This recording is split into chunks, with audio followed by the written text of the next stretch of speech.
top of the party. Even if we decide to invite them, Yes. it's kind of political method just to get them involved and to strengthen them, to show them that they have power. Yeah. Because the moment those leaders think that they have power to decide, they make decisions Yeah. and get involved to show that they are capable, that they meet what we need, our goals. That's what we need. Absolutely. There we go. Perfect. Very good. That's the That's first. absolutely. That's the It's a first. liaison of that idea. Yeah. If we can use, And practically, even if I'm talking about ambassadors, yeah.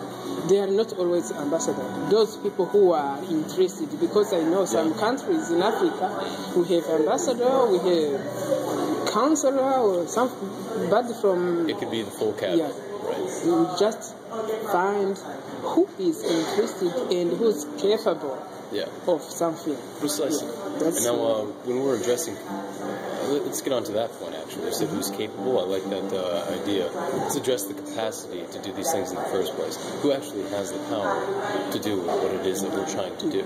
So let me explain just a little bit as to what Dr. Kenyako's trip consisted of in Sierra Leone. He ended up talking with civil rights groups within the area of southeastern Sierra Leone. This was youth development groups, enterprise, entrepreneurial groups as well, right? To make and infer transparent business practices. So the encouragement for these entrepreneurial programs, which are affluent throughout West Africa. There's one friend of mine, actually, Ryan Dalton from the American University, who's with the Peace Corps, and he ended up actually going into Togo and inducing these entrepreneurial programs. And what would be their incentive is transparency allows them better facilitation into the business market rather than being on the outskirts and not being able to touch a monopolized oil industry, right? So that would be their incentive. However, what Dr. Kenyako's objective was to organize the community. Now, when you organize, of course, these communities together, you can induce representatives for each local area.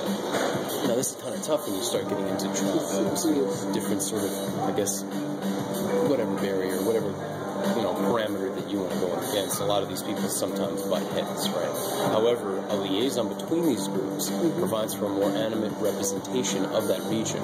Then you take an affiliate, right, a representative of that region, have them talk to another region, and then they respond to another manager of those regions. That manager then liaisons with a lawyer or judicial representative to represent these locales. So this isn't an infraction on sovereignty. This is simply an organization, right, not based upon the lines drawn on gerrymandering counties and maps and diplomatic efforts to categorize and compartmentalize cultures and ethnicities. This is based upon people getting together within these regions. And I know it's very hard, very difficult, of course, to sometimes get this message out there, connect these groups together. However, those that do, much stronger capacity for the drafting of oil contracts and their representation. I understand this, but I think there is still some barriers because, in Africa, most of African countries, we have difficulties to get people together. We have people who are well-intentioned, but practically, to have those people, even having a meeting, it's kind of difficult. But I've heard. if we can have even two people who are interested in a region and get connected to them, what we can do is just to support them, and if they can start even small activity or meeting or sensitization of other people, that would be a good beginning. That's perfectly put there. Because I remember, for example, some countries, when you start to talk about corruption, you are already dead. But if you try, because the approach that I think will be there is not to go straight to objective. My thinking is always to deviate but knowing where you need to go. That's why I like that presentation so much. It was a captivating surrounding sort of thing that made it so that you could enter one way. If you had a problem with it, you can enter a completely different way. And that's exactly why I called it. Because I don't know if it's all cultures, African are sensitive to people who are not agreeing to all what they are proposing. If the government is suggesting this and saying, no, this is not good, you will not reach your goal. But to say, yes, I believe what you are doing is great, but let's see if there is a way you can help me to do this. Exactly. To say, okay, they feel empowered. When you are empowered, that means you do something, and that's what we want. Absolutely, absolutely. Now again, we're gonna, we got a long road to go here.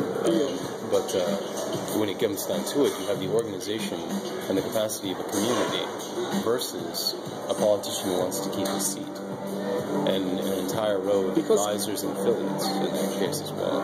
I think that communities are stronger than we think. I hope so. Believe it or not, I hope so. Even those leaders, when they don't want things, sometimes they are forced to by those communities. Then that's exactly what we're trying to focus on. That's perfect. The way you are, the more you are able to reach people, just to awake their mind, they know what is needed to do, but just to wake up there, to say, can you do this and this? To give them a house to go to, a phone to reach, someone to contact. That's the exact thing. Exactly. Once they know, okay, if you do this, what can I do? I can call this person, or I can send an email, and you know what's going on. Exactly. I remember from my experience in civil society, I didn't have any gun to fight against the police officers. I didn't have any power to contradict decisions made by the government. But they knew that I had internet access. I had phone, free phone. I could be reached 24/7. That's a lot of capacity. And what I was able to write a summary of all conversation and everything that is going on. They say, whenever I had a meeting with the governor, which is not very often, it doesn't happen very often, but if I was allowed to get in his office to tell what's going on, say, this is not working. Please see if there is something new. He was so afraid that he asked me, please don't write your reports and don't go to television or to the radio, the media. Wait until we see what we can do with this. We are human beings. That means if the community is a ways of solving or changing the structure of the country or the society, even those leaders shift a little from their goals. Precisely. And that's what we need. It's soft power. If you know that if the system keeps everything in corruption and all the oil by itself and for its own, they will continue to eat. But once they know that people are following step by step the outcome of all the transactions, they say, okay, we need to pay attention. We don't need the media or everybody to know what's going on. Precisely. Now, there's another problem. Because we have, according to actually a documentary about Vanguard, I love Vanguard, they're very secular, I like them a lot. However, they were canceled because of a liberal talk show that ended up replacing it, but that's besides the point. This documentary ended up, basically documenting how Exxon would recruit people to go from village to village, armed, right?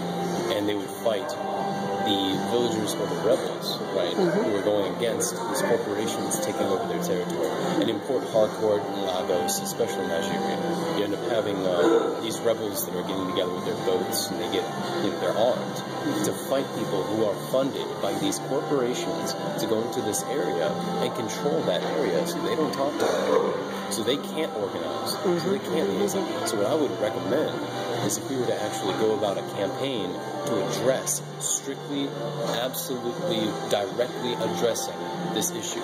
We would have a report scheduled from villagers, from community leaders about these people going into the villages and dispelling them, keeping them from talking to one another. We need to know exactly where they are and what their objective is. Because the eco-mob, I mean, that's an issue for even the eco-mob to address. That's a militaristic issue. That is an infringement not only upon human rights, but I'm pretty sure upon any form of law they might have in that area. In West Africa, it's not that. It's lawless to some degree, of course. And those laws are hard to be implemented, of course. But I would think that'd be a